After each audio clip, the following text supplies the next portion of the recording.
Hold on, I'm not. 5, 4, 3, 2, 1.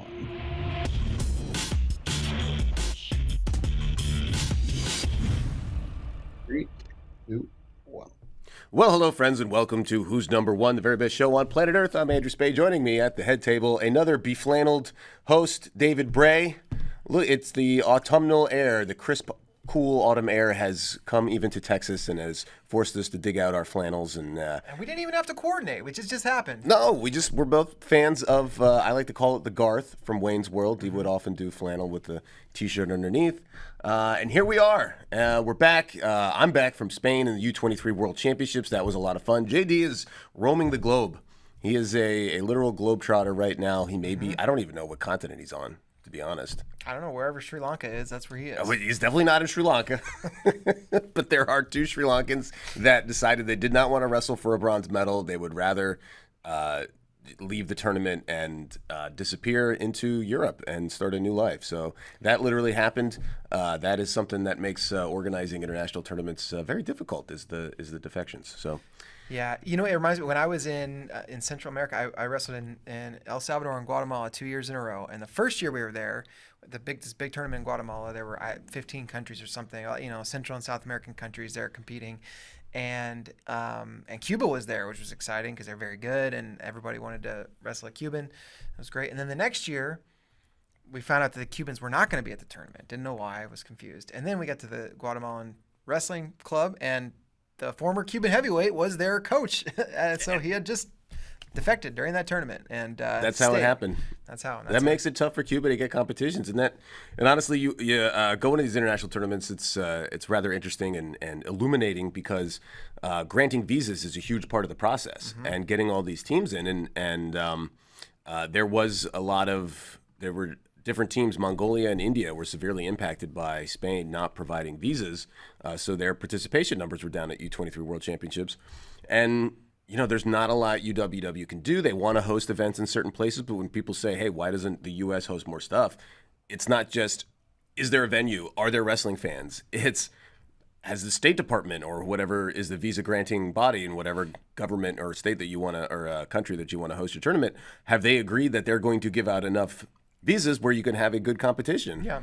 And I know the USA Wrestling has contacts with the State Department. They're working very hard right now trying to make sure everybody shows up for the World Cup, which is going to be the men's and women's freestyle World Cup together in Iowa City. It's going to be awesome, but it's also a lot of work. So that's what I've been getting to learn more about doing.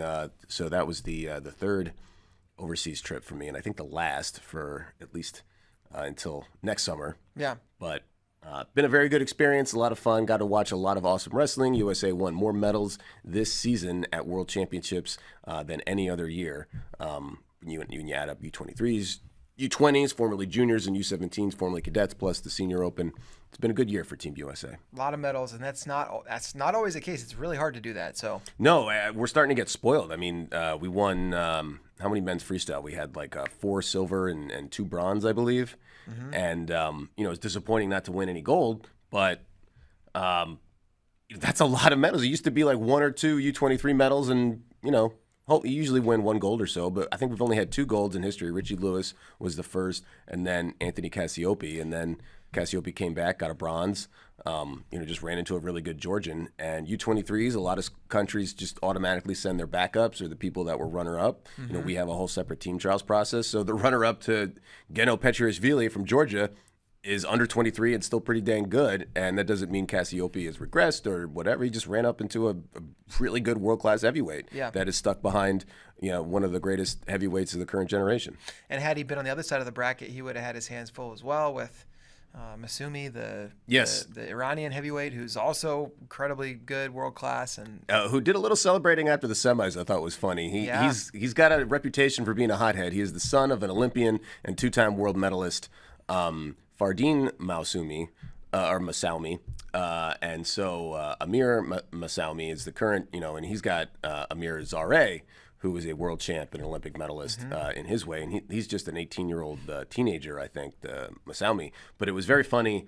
After he won in the semifinals, he did, this is the popular move now, crown me. The crown me, yeah. And it's, okay, we've crowned you at least the silver medal. King of the semis. You won your half of the bracket. Congrats. Yeah, and Zare likes to crown himself. Yeah. Also, when Zare lost in the semifinals at Senior World Championships, also a semifinal, Taha Aguel crowned himself. He crowned him. Everybody's We got crowned. kings of the semis all over the place. Who was the coach? No, not Scott Green. He's a coach at Arby. Denny Green. You want to crown him? Crown him. Crown their aces. Everybody's crowning themselves now. Crown 'em. They want to crown them? Crown them. All right. We also crowned a lot of champs in North Carolina. Yes. At the Defense Soap Super 32 Challenge. They belt them there. They don't crown them. They belt them. Well, yeah, but you can still crown yourself and then strap up. You go like, this is. Of course. I don't know. What maybe I'm trying to segue from crown crown talk. You belt them. And you belt them. Belt and suspenders, same difference. Crown and belt. Belt them, suspender them. That'd be the new thing. People will start doing suspenders. Hey. Number one. All right. Well, that caused a ton of movement in the high school rankings, which is kind of like the whole point of this show. So at some point we should get to that. And I know you got a lot to talk about. Well, you did a ton of preparation, so this should be an extremely smooth segment right from FRL. But you were more focused on this show than you were on FRL before that. And this, I mean, it's good that we're talking about U23s. That's the reason we couldn't have a show last week. You and JD were off gallivanting around the globe. You weren't going to do it alone. I wasn't going to do it alone. Well, that would be insane. No. A monologue for an hour? Could you imagine? Yeah, spotlight. You have to be standing for it, too. That'd be terrible. So, yeah, I would not do that to myself or to you, the listeners. And so, but we did have some incredible wrestling action. There's a little bit of good high school wrestling coming up this weekend as well that we can talk about. But very nice. Always nice when there's more good wrestling. Yeah, I mean, just hey, if you're a high school wrestling fan, don't forget this weekend you've got preseason nationals, Brian Keck Memorial preseason nationals in Iowa.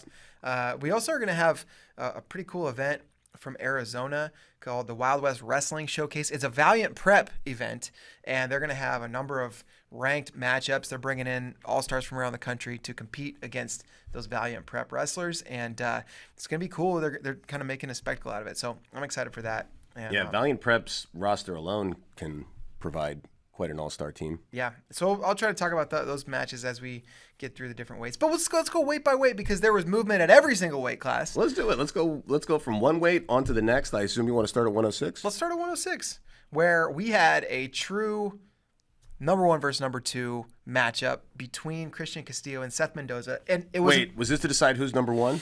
It was. Oh, you love to see it. You love to see it. It's the kind of thing that we like to talk about on a show, like who's number 1 the show. Yeah. And at 106, it was a great matchup because Christian Castillo had won the last 2 matches against Seth Mendoza, but Mendoza had won the 2 matches prior to that. So rubber match. Ultra rubber match. This was a flubber match, which is the ultimate version of rubber, from my understanding. Yeah. It's like you make a car fly with it. It's rubber with magical powers. Yep. So this was a match made out of flubber. Christian Castillo ended up beating Seth Mendoza, and they only wrestle close matches. These guys, this is not like tipping the scale that the next time it'll be easy to pick Castillo, because the matches continue to be incredibly close and decided by 1 or 2 positions. But another great Super 32 final. We expected 1 versus 2. We got it, and really good stuff. Aaron Seidel made a jump up from number 8 to number 5. He finished 3rd, and Tyler DeKraker, freshman from Blair, now at Blair Academy, was 4th in this bracket. He had a really strong tournament. He went from 12th in the country up to 6th. Where is he coming from? I want to say Georgia, but Virginia. Virginia. Okay, yeah. One of the southern states. Yep. He's from Virginia. So he and his brother now at Blair Academy.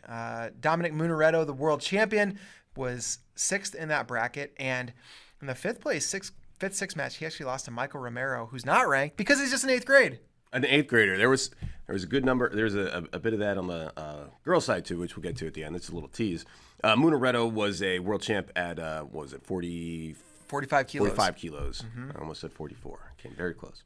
Yeah, he was, and there's just great. Which is great it's like depth. 80, 90 something pounds. It's like 99, I think. Yeah. Just about 100. So he's now up at 106. He still looked very good. Had some really solid wins. But Michael Romero, the 8th grader, finished 5th. He had that win over Munaretto. beat Antonio Mills, Aiden Smith, Davis Mataika. Those are all really good wins. And where's he wrestling out of? Where's he coming from? Michael Romero is from California. His school is listed on his Super 32 registration as Innovations Learning Academy. Yeah, which could be a middle school, which means he could go basically anywhere. Yeah. Well, that's good. California with a rising star.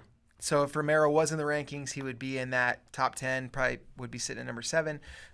He's going to have a match this weekend against Christian Castillo at Valiant Prep. There you go. That's in that Wild West showcase? Yeah, Wild West Showcase, Wild Wrestling Showcase. That'll be a lot of fun. So Wiki Wild West. That's right. Jim West, Desperado. That takes us to 113. Well, let's see if there's any other notable results. I mean, those were the biggest things. Aiden Smith from Notre Dame, Green Pond in Pennsylvania. He was previously unranked, did not place, but had some really good wins, including a win over West Virginia commit Matthew Dolan. Yeah, you can go like 5-2 and still finish round of 32 or round of 12 or something and have awesome wins on you. Yeah. He was actually there. I mean, we have, four guys in the rankings who did not place at Super 32, but had good performances. So yeah, Aiden Smith comes in at number 14. Antonio Mills also new in the rankings, freshman from Georgia. So that's 106. A lot of good results there. And at 113, we had another 1 versus 2. We did. A who's number 1 match. And this is what we expected, predicted for 2 years in a row. We've been looking forward to a Bo Bassett, Anthony Knox match. Last year, it was Knox who really controlled the match against Bassett. And I say controlled, but a lot of that is because of his ability to get to a turn on top. And that just changes the match. And really, the question for us coming into the tournament was, all right, we've seen Bo Bassett now lose to Knox. Can he make the type of adjustments that he'll need to flip the script? And he did. He absolutely did. Got the win. And those are the type of rivalries that are going to make both of these wrestlers better. Yes. It's awesome that, they have such good attitudes going into it, that they're looking for these challenges. They're not trying to avoid tough matches, that they're going right at each other. Mm-hmm. And they are putting on a show. And Knox will, now it's how does he respond to this? Because now he's on the losing end of this matchup. But credit to both wrestlers, 2 good young East Coast guys, Pennsylvania and New Jersey, and they're wrestling tough. Mm-hmm. Yeah, awesome stuff there from those guys. They wrestled really well, and so it was great to see. From there, if you look at a lot of the rest of the podium, there were some really impressive and somewhat not surprising, but just good breakout performances for some guys. Sebastian DeGennaro had a really nice Elite 8 duels, but he got himself really tested at Super 32. He was 3rd. He beat Jake Hockaday, beat Louis Gill, Cooper Hilton. Really good really good wins there. So he goes up to number 6 in the country. You ever see the classic movie Necessary Roughness? I don't. Scott Bakula, Sinbad. Anyway, the head coach, Straight Arrow Gennaro. Okay. Straight Arrow DeGennaro. Straight Arrow DeGennaro. That's right.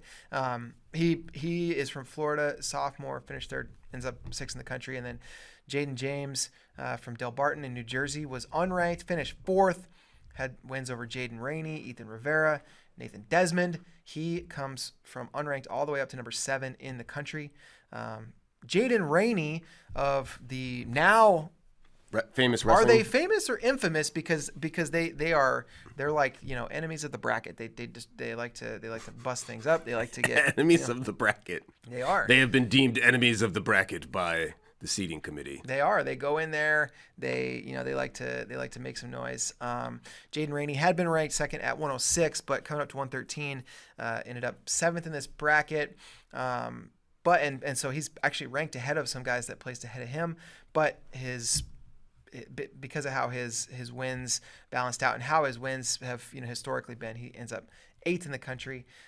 Cooper Hilton was 4-2, but remains 9th in the country. His losses were to Rainey and DeGennaro, so even though he didn't place, he still looked really good and has historically had a bunch of really good victories.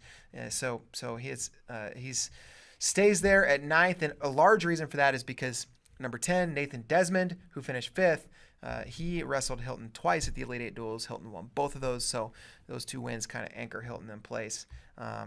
Desmond finished 5th. He's 10th in the country. Louis Gill moved from 16th up to 11th by finishing 6th. So good on him. Patrick O'Keefe was unranked, finished 8th. He comes in at 17th. Really good performance for him. He's actually teammates with Anthony Knox. They were both state finalists last year.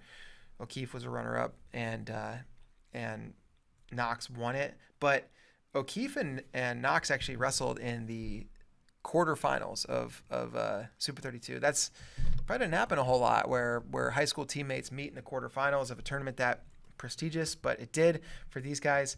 O'Keefe did not get the win over Knox, but finished 8th, so good stuff there. And unranked Colin Martin, Jake Hockaday, previously unranked, are now in the rankings, so good stuff there at 113. Yeah. Yeah. Definitely like that Hilton Desmond rivalry going. That'll be fun. Wyoming Sem and Bethlehem Catholic. Becca High is in the PIAAs. Wyoming Sem is not, so they won't meet at the state championship, but I imagine they will be wrestling at a lot of different tournaments over the years. Yeah, I mean, we could see them at, who knows, who's to say, but you could see them in Ironman, maybe. We could, maybe Powerade. Maybe we see them in Powerade. So yeah, for sure, that'll be one that we'll see over and over again. I have a feeling. All right, so at 120 pounds, this is an interesting one. This one, I'm curious for your thoughts on the ranking decision because it was tough. We thought we might see a true number 1 versus number 2 rematch, a who's number 1 match. We could see another who's number 1. We thought we would see it between Jax Forrest and Luke Lillidahl. We had seen it a couple weeks before at Journeyman, but it didn't happen. Jax Forrest was upset by the enemy of the bracket himself. By the bracket enemy family of Kentucky. Jordan Rainey. Another Rainey. Enemy of the bracket, Jordan Rainey. He punched his ticket to the finals. And to do that, he had to beat number 1 Jax Forrest, number 7 Jake Krabs, Adrian DeJesus, who I'm not sure where he's. Is it a different weight? No, he's here. Those are all incredible wins. Looked great, but so he made it to the finals, right? So here's what happened. Yep. Luke Lillidahl finishes first. Jordan Rainey finishes second. Mm-hmm. Jax Forrest finishes third. Sorry, not first. But he's third. ranked first. But he's ranked first. That's the big conundrum is what do you do with a guy like Jax Forrest who just wins who's number 1? He's got a crazy long resume as long as an arm of all the hit lists and the competitions that he's been at lately. Mm-hmm. Does not shy away from competition and gets beat. Still have to call it an upset. And there's this other thing of he was winning solidly when he gets pinned. No one wants to say he was caught or it was a fluke. There's no flukes. You did what you needed to do. You got the win, and that's according to the rules.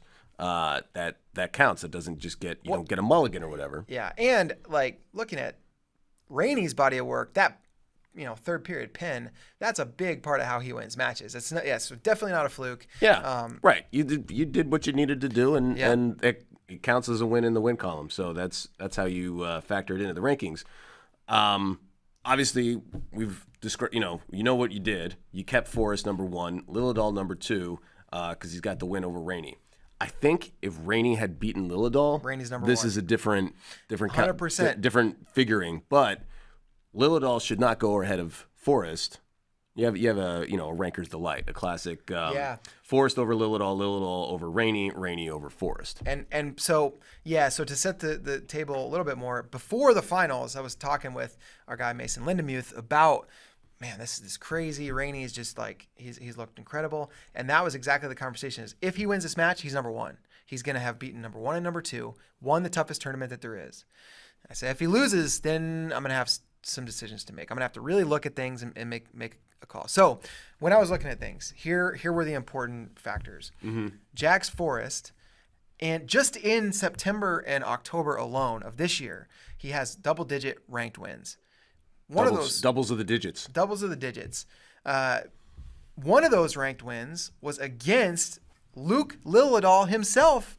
The winner of Super 32. You belt him. You suspender him, you crown him, and you belt him. Yes. Luke Lillidahl, now, by the way, 2-time Super 32 champ. 2 times. He's got 2 belts. He's got doubles of the belts. Matching belts. So, awesome stuff there. But, yeah, Forrest... So the other thing, you said if if Rainey had beat Lilidol, it'd be a different conversation. Also, if Forrest hadn't in the last 5 to 6 weeks gotten doubles of the digits of quality victories, ranked wins, including Luke Lilidol, including Luke Stanich, who's a Fargo finalist. He beat a ton of ranked guys, and then obviously at who's number one, beat Nate Jezeroga. So those wins combined with the fact that Rainey, not only did he lose to Lilidol, but he lost to Ben Bass at the AWA duels the week before Super 32. It just, looking at the whole picture, made sense to leave Forrest at number one. Yeah. It's not neat and tidy. He just took a loss. Right. And Super 32, as tough as it is not the only event that's going on preseason. Right. Besides who's number one, there's a lot of other things that go into it. And you just said it, right?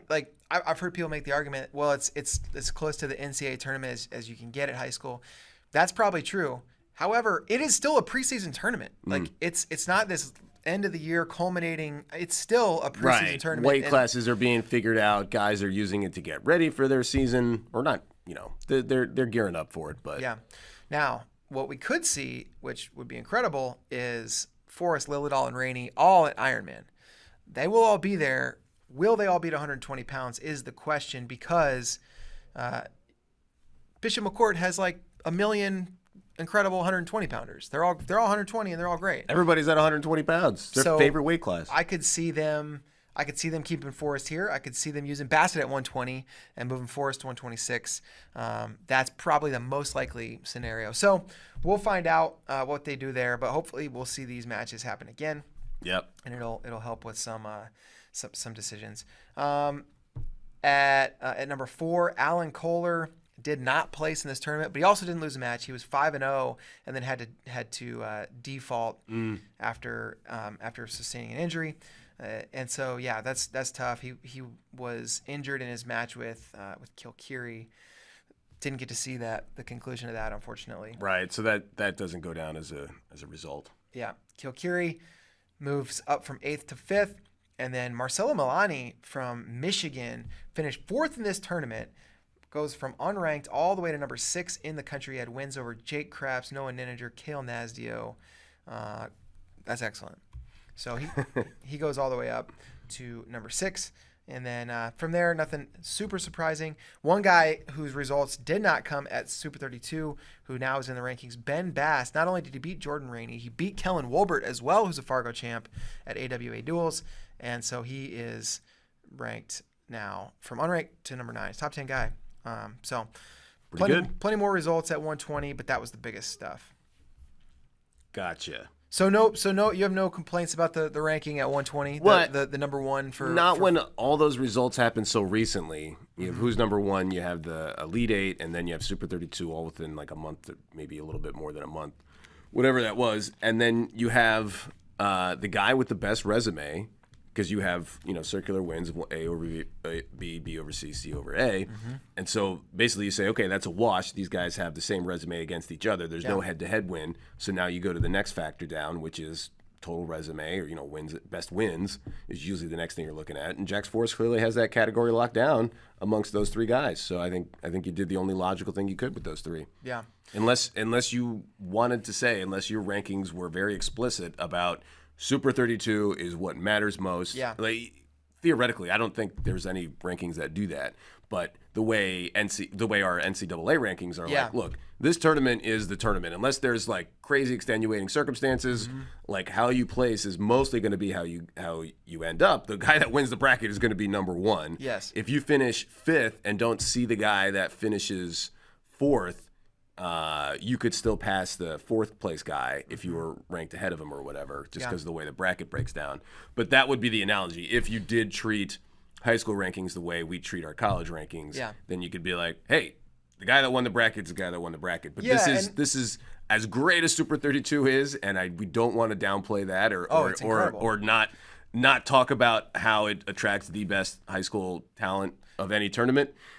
It is still one component of a very long season. Yeah, and I think it's a bad idea to treat it as if it's NCAAs, because think about NCAAs. I mean, 2020, when Zahid Valencia was no longer in the field, it wasn't like you continue to rank him number one because he was still the best guy at 184 pounds. Right. It's like, no, he's not in the field. He's out. Super 32, we don't do that, right? We don't say, oh, well, Nate Jezroga didn't compete, so he's out. That's right. That's a good point. It's not everyone in the high school is now like eligible and goes into this the way our NCAA rankings are. D1 eligible wrestlers. Yeah. And you can have two guys from multiple teams and all that other stuff. So it's just a different way to do it according to the realities of these two different levels of wrestling. And that's and it to me, that makes the most sense. So, yes, no complaints. I think you did it the way you needed to do it. Other people may have a different opinion, but that's why that's what the fun is. That's what opinions are for, I guess. 126 pounds. We had a really awesome final between Ben Davino and Mason Gibson. Great match. Davino pulled it out late, and would love to see that rematch. It was really fun. Yeah, those guys always leave it on the mat, and it was also, I mean, super fun because Gibson was looking awesome coming into that final. He pinned Aiden Valencia, which is a tough thing to do. And so Aiden Valencia, by the way, number 8 in the rankings, 4th at Super 32. His sister Nyla was at U23 Worlds and is a future Iowa Hawkeye. She was there with Coach Chun. Mm-hmm. Yeah, very cool. Mason Gibson moves actually up in the rankings. He was 5th coming into this event, but and finished second and didn't beat the guys that were ahead of him. But now that he has another trip to the Super 32 finals and more ranked wins to his name, he moves ahead of McGowan, who he actually has a win over a couple years ago. That win, didn't mean as much with the whole resume factored in, but now his resume is better and bolstered by his performance Super 32, plus the head-to-head win from a while back helps him move ahead of McGowan. So good stuff there. Braden Davis was 3rd.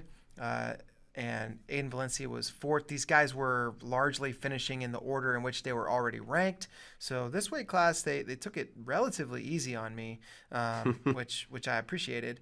And not a crazy amount of movement at 126. Super deep weight class, though. I mean, like all these guys have college career written all over them. So only Mark Anthony McGowan going to Princeton is only 4th in the weight class, but this guy is potential title contender. I mean, not projecting too far, but you don't go like, he's behind 3 other guys. This is all quality. Yeah, absolutely. There are no previously unranked wrestlers at 126. All of them were ranked coming into this. Just a reshuffling, a minor reshuffling. Yes.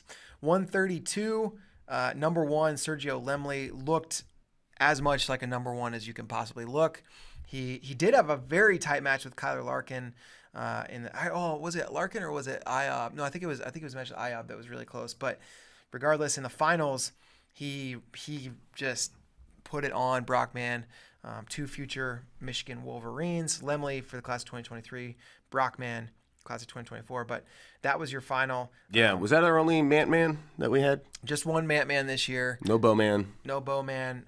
Ant-Man was in the corner. That's right. So there was multiples. There were doubles of the Ant-Man. I believe it's Ant-Man Jr. and Ant-Man Sr. both in the corner. I think the dad is Ant-Man triples. Sr. Triples are safest. Triples of the Ant-Man are safest. Triples of the Ant-Man, doubles of the Ant-Man. Oh, it's true. It's pretty good. 2 Ant-Men. Yeah. The big mover here was Grayson Clark from 19th up to 5th, and this guy looked incredibly dangerous on top. He was putting it on people. He had a great quarterfinal with Zan Fugit where he got a turn early, and then Fugit kind of tried to come back. Then later, I think he pinned Fugit in their 3rd, 4th place match.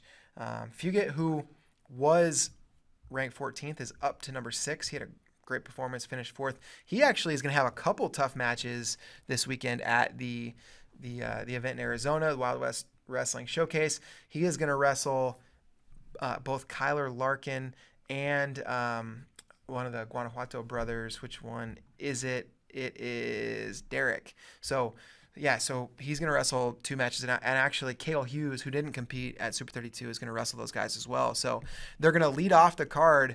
They have like 14 or 15 matches on that card. It'll be, those 2 matches at 132, and then they'll swap opponents at the end of the night, and they'll wrestle each other again. Yeah. And look, you want to look how dominant Super 32 is as far as attracting talent.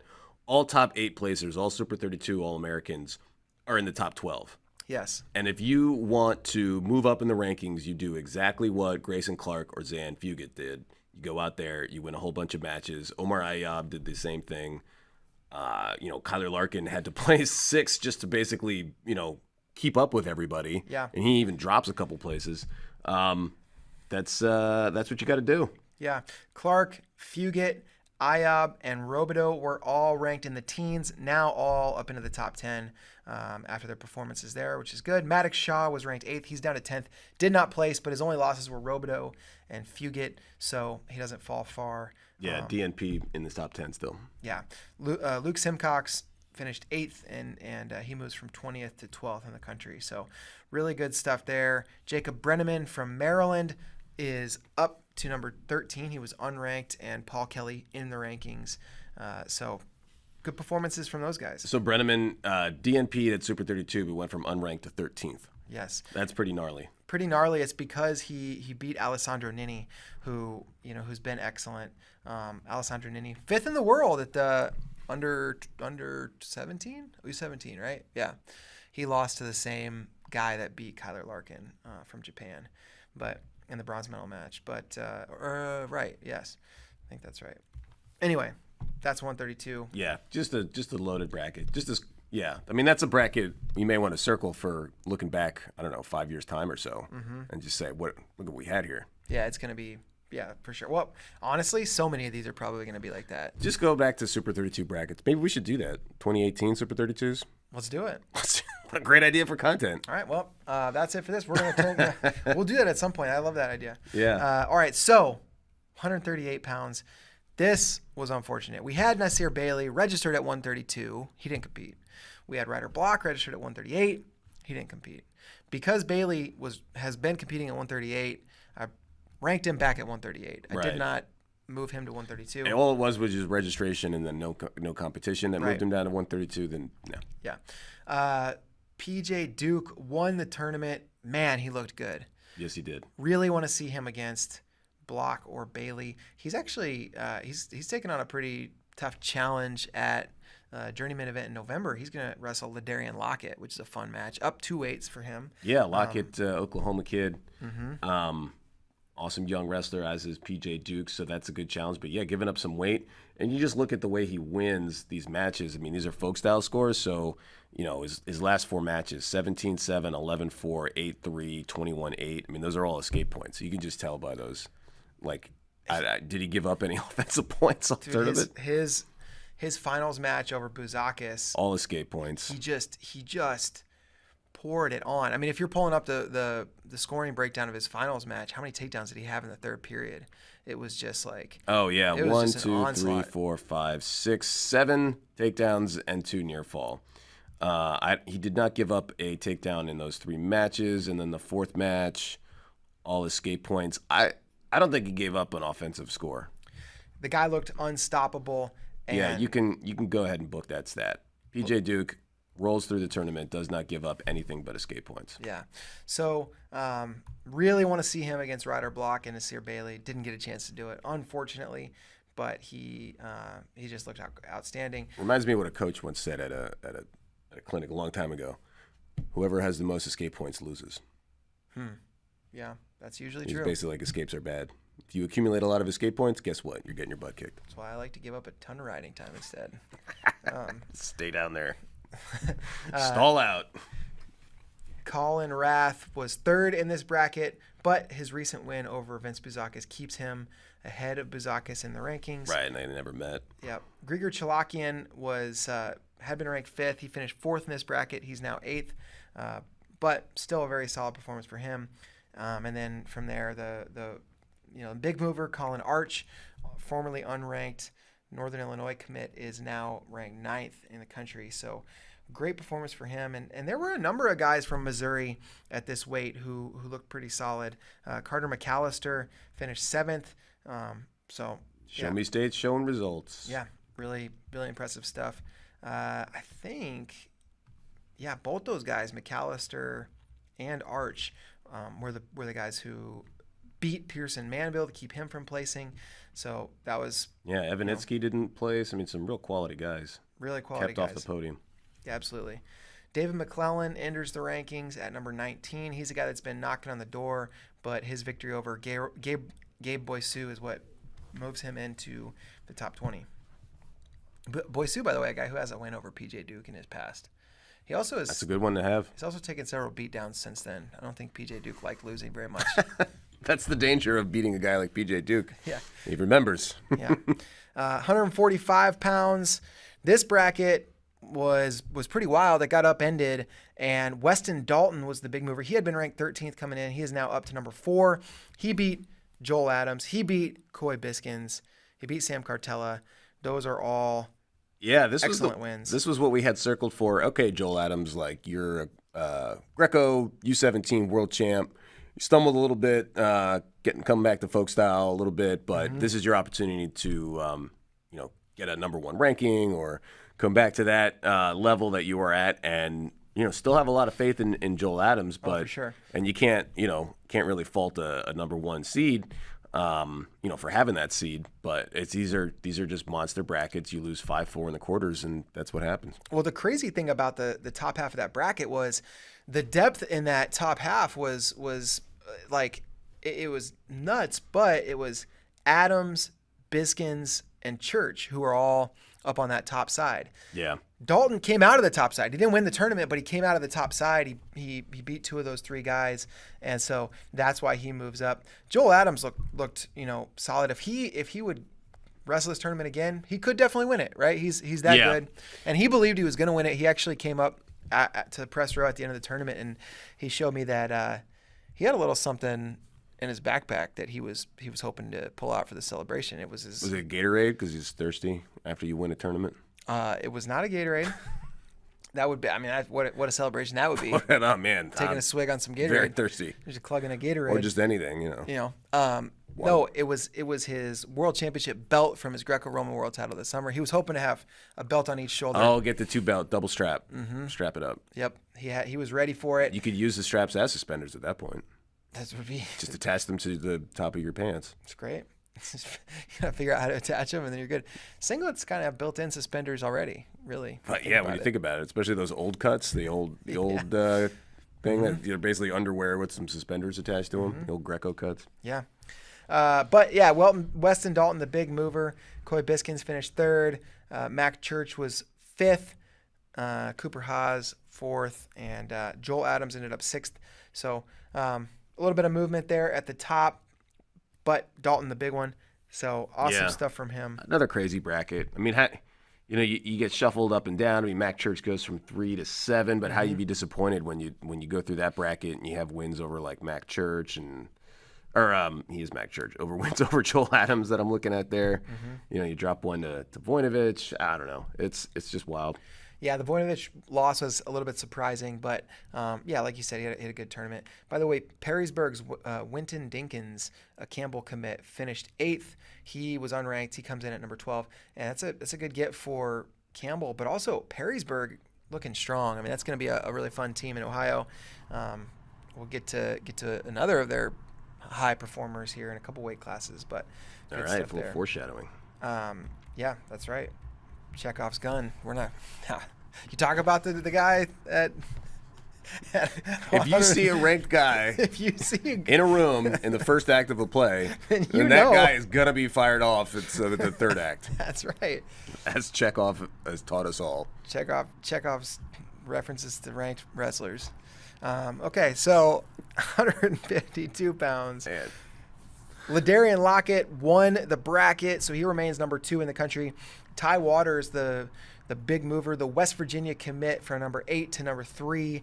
He beat Latrell Schaefer, Zach Hansen, Jacob Bostelman, and only lost to Ladarian Lockett. That guy is a premier scrambler in the country. He's really good on top, and West Virginia is getting a good one. Known that for a while, but it was nice to see him do it. The other really big mover, Connor Harrer from Pennsylvania, was 3rd in this bracket, previously unranked, now all the way up to number 4 in the country. How about that? Montgomery, PA. I don't even know where that is. Yeah, it's good. A really good performance. And so another guy that was unranked, Dominic Bambinelli from from Georgia. He was 6th in this bracket, ends up ranked 10th in the country. Yeah, really solid performances there. Montgomery High School is very, very central PA town. It's near Williamsport, where they have the Little League World Series. It's near Lock Haven, and where Lock Haven is in Lewisburg, where Bucknell is. So you are in the Appalachians there, central PA through and through. That's right. Not far from Mifflinburg, where the Heidleys are from. And Trent Heidley took a silver medal at the U23 Worlds. That's right. So there you go. All right. 160 pounds. This was probably the surprise bracket of the tournament. I mentioned that Perrysburg wrestler. Yeah, even if you watched the show, you were still surprised. If you watched this show, yeah, you were as surprised as anyone, because we were predicting a Joe Seeley, Nico Ruiz finals rematch. I think everybody was expecting that, and we didn't get it thanks to one man and one man only. That's Chekhov's Perrysburg's Joey Blaze. Joey Blaze. It's the name of a superhero, by the way. Is it really? Joey Blaze? Well, I mean, it sounds like it. Oh, yeah. I think the original Ghost Rider was John Blaze. Yeah. Joey Blaze won this bracket. He did it the hard way. He beat Joe Seeley and Nico Ruiz. I mean, that is an incredible performance. But unfortunately, in the finals, Nico Ruiz ended up injured, but Blaze still did it, got it done.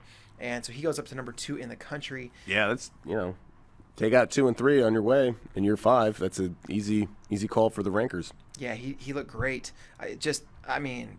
Now with 2 just outstanding wins, we may get to see a Blaze Seeley rematch at Iron Man, I would imagine, but not 100% sure. Mm-hmm. Good performance though, outstanding. Sam Goen was 4th in this bracket. He was previously unranked, now sitting at number 9.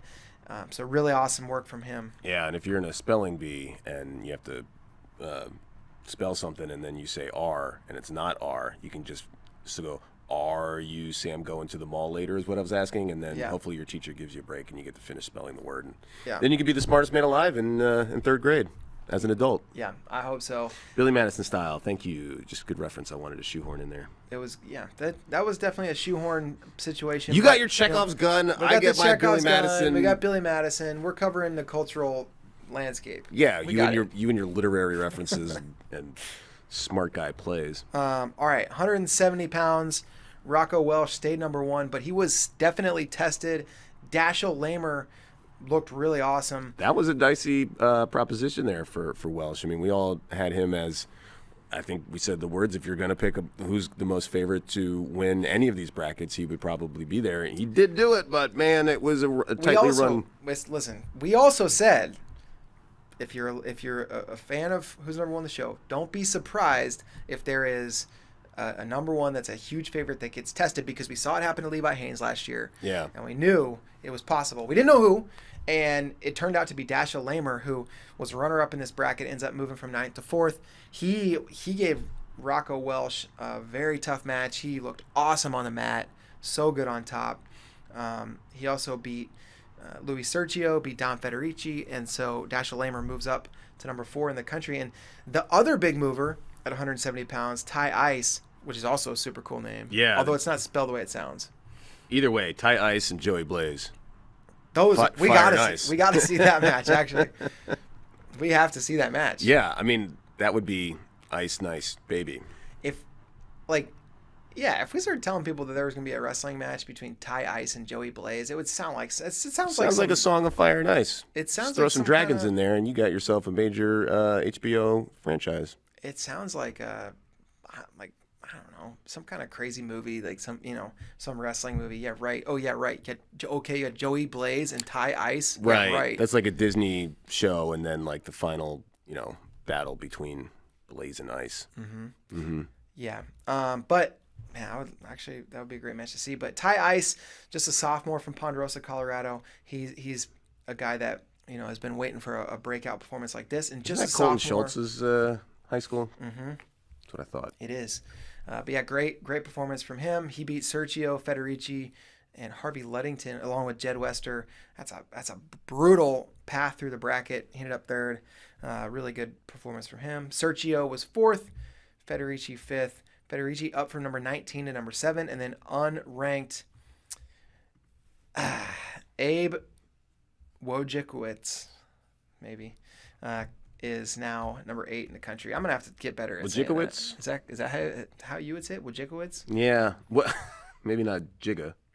Wojciechowicz. Wojciechowicz. Wojciechowicz. I don't know. Adam Walters from 20 to 12. Good performance for him. He did not place. He was 5-2, but he beat New Jersey State champ Harvey Ludington along the way. So awesome stuff there. 182. Very nice. Yeah, we're moving along. 182 pounds. Ryder Rogotsky, another 2-time Super 32 champ. That's hard to do, but he's done it 2 times. He Two belts. Beat Tate Noctiborn, beat AJ Heeg. Both of those are reversals of matches that happened at Fargo. He finished 4th in the 2 losses there were Heeg and Noctiborn. So good for Rogotsky. Gets those back and now moves up to number 3 in the country. So good performance from him. Yep. Yeah, and then unranked Brock Zurowski is the big mover here. He finished 4th in this bracket from unranked up to number 7. The rider commit looked great. And this is a weight class where that type of movement we knew going in was definitely possible. Yeah. A lot of really good guys graduated out last year, and so Lower Cape May Regional. That's that little tiny at the peninsula at the very bottom of Jersey. That's as south as it gets. okay. Any further south, and you're in the Delaware Bay. Wow. Well, Just a little Jersey geography for you. it's good. It's good to know. So yeah, awesome performance there from Zurowski. 195 pounds. This was an interesting one. Aiden Sinclair did not wrestle in the finals. He was injured, so he finished 2nd. Jude Correa won it, but these two have a little bit of history. Yeah, if you don't wrestle, you can't just assume and Yeah. you know. Yeah, so Sinclair beat Correa at U17 trials, and so that result still held because we didn't get to see this match in the Yeah. finals. That was unfortunate. And that's not a protecting a rank. You know, it's not even a number 1 ranking. It's a 3 versus a 4, and then being a Super 32 champ, getting that belt. Yeah. He'd be wrestling if he could. Yes. Rune Lawrence had been ranked 7th. He beat Camden McDaniel, who was 1 spot ahead of him, so easy flip there. Joey Novak, Wyoming commit, was 5th. He goes from number 20 to number 8 in the country. And Miles Johnson, 7th, from unranked all the way up to number 9 Big in mover. the country. Yes, very good performance. So he makes a big move. So awesome stuff at 195. The last 2 weight classes traditionally don't have nearly as many ranked guys, and that was kind of the case Football this time season. around. What are you gonna do? Yeah, so the top 3 finishers in this bracket, Hayden Walters won it. He beat Dylan Russo in the finals, and Mark Marin was 3rd. Those guys are the they were the three of the higher ranked guys in this bracket to begin with. And then, Big fan of Mark Maron's podcast. yeah, it's great. A lot of people like it. Then Aiden Schleck, Jared Theory, and Danny Church all unranked. They finished 4th, 5th, and 6th in this bracket. They come in the 17 through 19 spots. And then the last weight class, heavyweight, it was Parker Farrell winning it. Some interesting results after that, though. Aiden Faulkner, who had been ranked 16th, he made the finals. He beat Matthew Moore, beat Max Asiardi, and so he ends up all the way up to number 5. Matthew Moore ends up 6th. He was 3rd.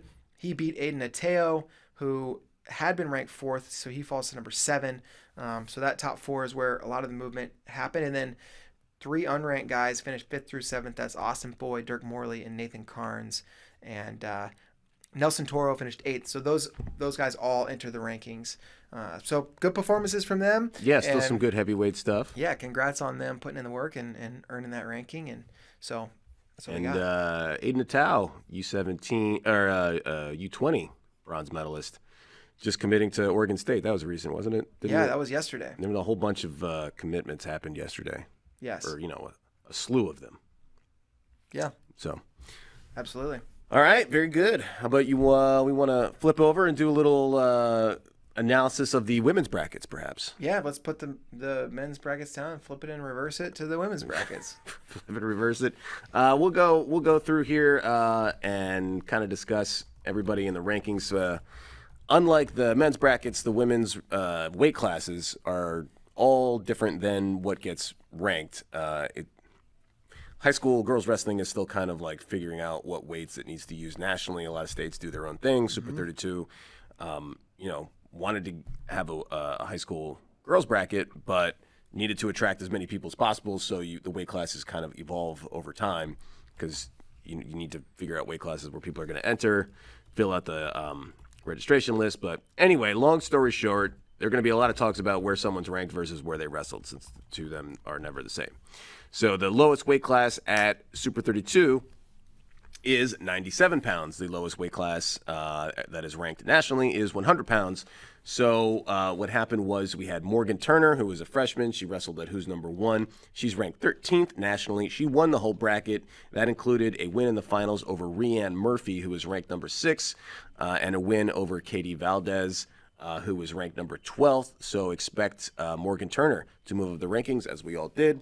These national rankings, had to take into account, they can't rank people until they start wrestling, and Morgan Turner is just now getting to the high school level. And then she also had the win over Erica Pastoriza at Who's Number 1. So we told you to watch out for Morgan Turner. It's really only taken her about 1 month to get a marquee win at Who's Number 1 and then a marquee tournament in Super 32. And that finals match was wild. Yeah, she won 10-10. They wrestled freestyle for the women's divisions, which is very good. And she also only won 8-7 in the semifinals. So she's not quite dominating. Yeah, but she's getting wins. In the final, really, I mean, if not for a failed challenge, that would have been a 10-9 advantage. Now, obviously, you wrestle different if the margin is different. So yeah, you can't just do a woulda, coulda, or use that as a reason not to rank her. But yeah, that was a nail biter. Mm-hmm. And then at 103 pounds, we had kind of an upset. Although, I mean, you look at the way the match was wrestled. Juliana Ocampo from Indiana took out Gabby Gomez, who not only won Who's Number 1, but had won just about everything else and had a silver medal from U17s. Mm-hmm. So this is a world medalist. This is someone who does a lot of winning, and she just ran into a buzzsaw that is Ocampo, who dominated a very tough bracket. She was pinning and pinned her way, I think, through the tournament. Ocampo, let's see. Pin. Yes, 5 pins, including one over Emma Bacon from Pennsylvania, who finished 3rd, but is not ranked because she's in 7th grade. So that's one to look at, one to watch out for. We said be on the lookout for. So now you should not be surprised.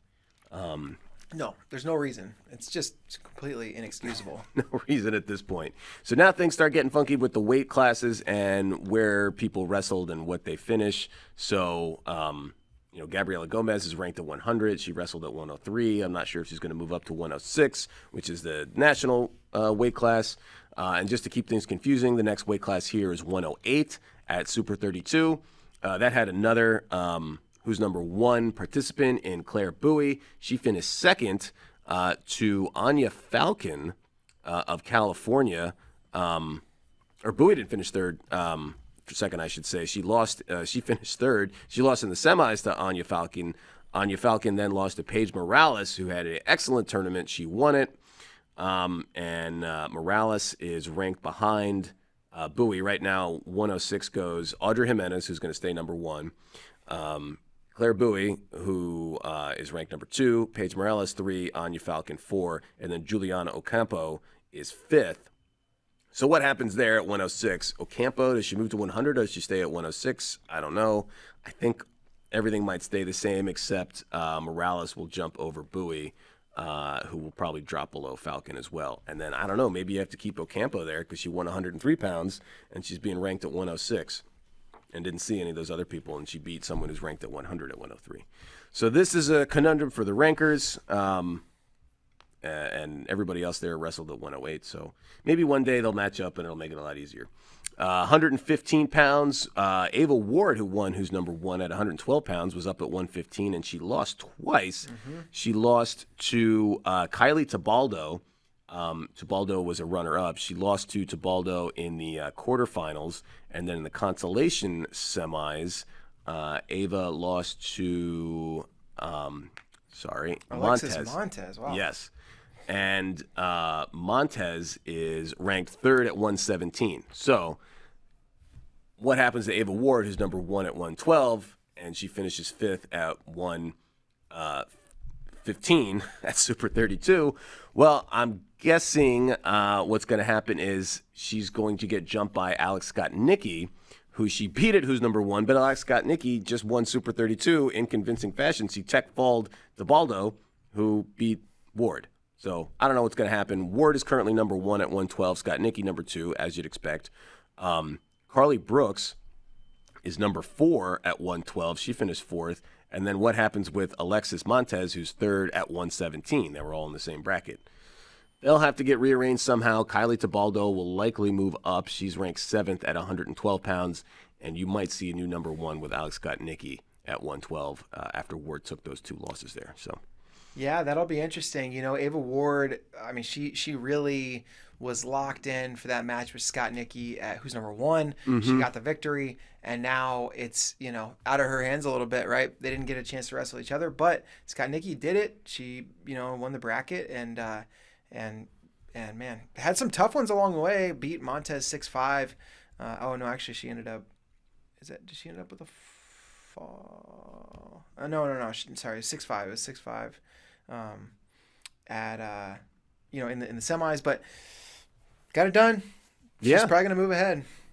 Yeah, you gotta get the dubs, and then you worry about the margin of victory later. And we basically don't take those into account. But yeah, Scott-Nicki looked dominant, except for that 6-5 match with Montez. But you know, you get the dub, and Montez and Tebaldo both have those wins over Ward. So I think if you beat, you know, the transitive property has to come into play there, especially when you win the whole thing. Mm-hmm. So you don't have a situation like with with Forrest and those folks down at 120. Yeah.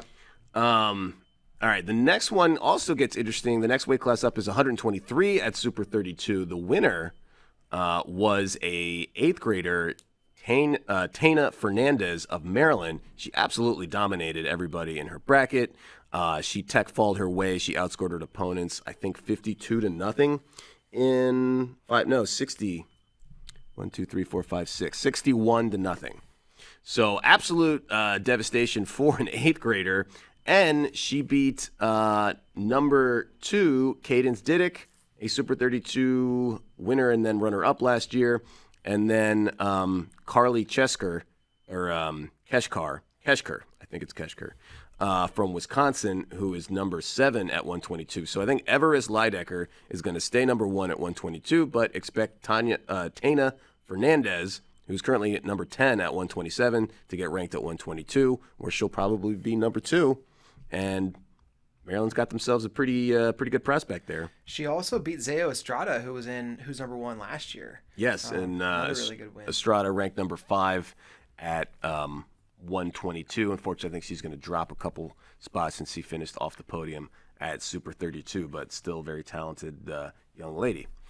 So that was the big news at 123, Fernandez from Maryland. Moving up to 130, Allison Dillard is your winner. She's 3rd at 127. So she'll probably stay there since Shelby Moore and Skylar Little Soldier did not wrestle, although to be fair, Skylar Little Soldier should probably move up to 132. I don't think she's ever making 127 again. In that case, Dillard may move up to number 2 behind Shelby Moore, who won who's number 1 and looked like maybe the best wrestler at that event. Also, Lily Luft was the runner-up, and Lily Luft is at 132, so she'll probably move up. She's 14th at 132 pounds. She'll probably move up, but we need to see what happens with the rest of the wrestlers at 132. Here we have Shinaida Garcia, who just wrestles every weight class.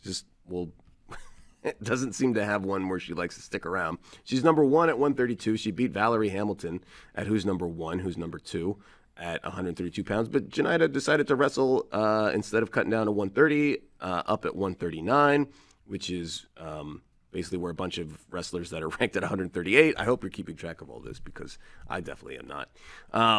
But Shinaida Garcia finishes 2nd to Savannah Gomez, and Savannah Gomez is ranked 6th at 144 pounds. Yeah. which is neither 138 nor 132. So what happens there, I don't know, but it was good to see Savannah Gomez. She was at Who's Number One 2 years ago. Didn't get a match because Karina Blades got injured basically warming up, the day before the event. So good win at 139 pounds by Savannah Gomez over Janita Garcia.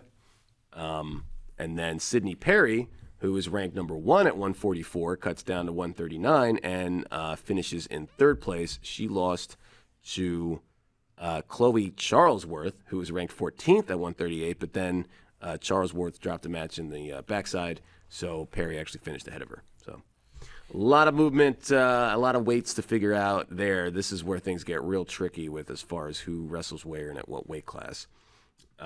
We had a number 1 go down, who was ranked number 1 at 138. Up at 148, Sarah Henkel lost twice to Skylar Slade from Iowa, who won the whole tournament. She looked very good. She pinned Maggie Graham in the finals. Slade is ranked 8th at 144. She should move up. Nebi Sarni of Maryland also beat Sarah Henkel, who, if she stays ranked at 138, she'll probably stay number 1 because these losses are coming up to women that are all ranked at 144, and she's at 148. But maybe Henkel's moving up. I don't know. We'll have to see what happens, but that's some crazy movement at 148. That was a really good bracket. Moving on to 160 at Super 32, where Michelle Rebish took 2nd. She's ranked 3rd at 152. And the winner was Piper Fowler, who's ranked 3rd at 164. So go figure that one.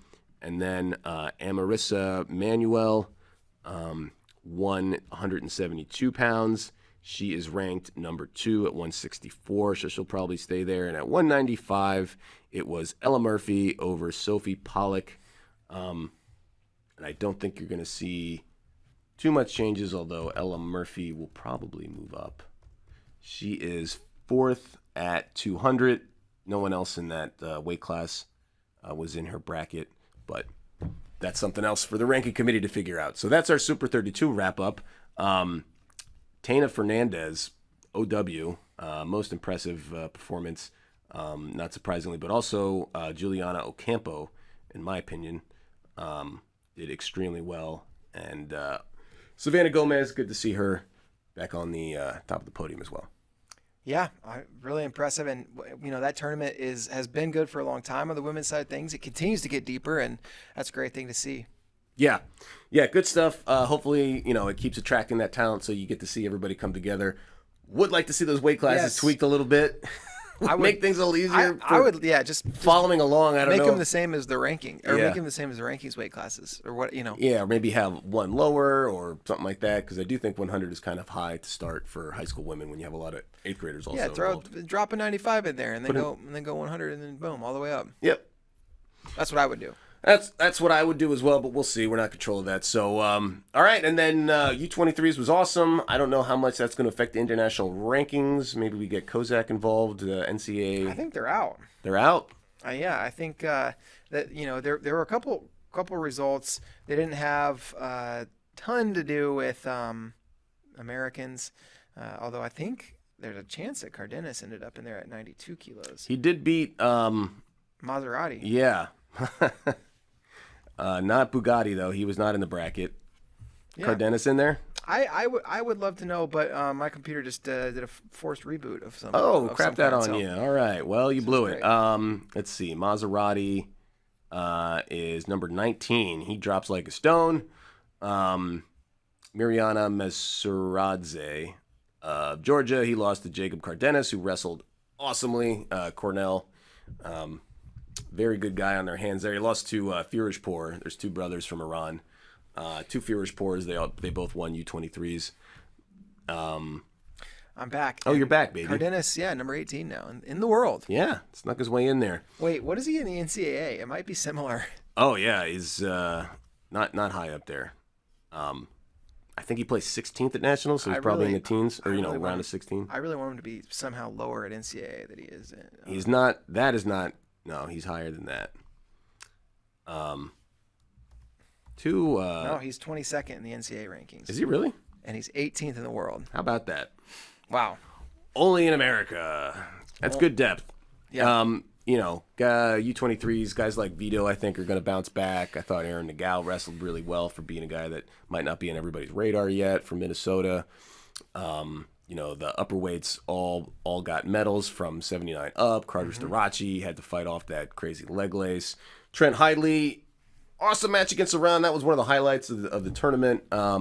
In the first round, came back and broke the Iranian, but then just ran into a tough style matchup against a Japanese guy that wrestles a lot of his style and just squeaked one by in the finals. I think I'd take Trent Hidley in a rematch any day.